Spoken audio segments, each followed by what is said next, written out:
Mga uri ng Jeje Girls, number 1 na dyan yung Mima, siya yung pinakarespetado sa grupo. Huwag mo gagalawin nakshi niya kung hindi magkakagulo tayo dito. Minsan kick out, madalas may putok. Binabangga mo daw yung nakshi ko, gusto mong sampalin ko yung mukha mo.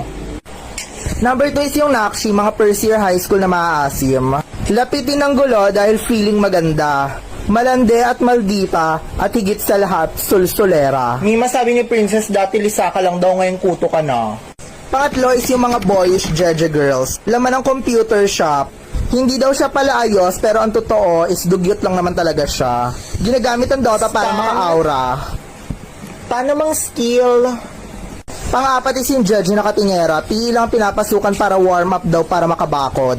Makakabanding mo lang siya after class. Laging absent sa klase pero present lagi sa fishballan. Laging tumutusok ng 3 fishball kahit piso lang naman yung binayad. Tapos na yung PE, tara na. Mamaya na lang tayo magkita sa labas pag may aabangan. Ang abanger, siya ang kanang kamay ng leader ng sorority. Siya ang taga-organize ng gulo. Makikita lang sa school kapag may abangan sa gate. Best in guidance, minsan nakablatter sa barangay.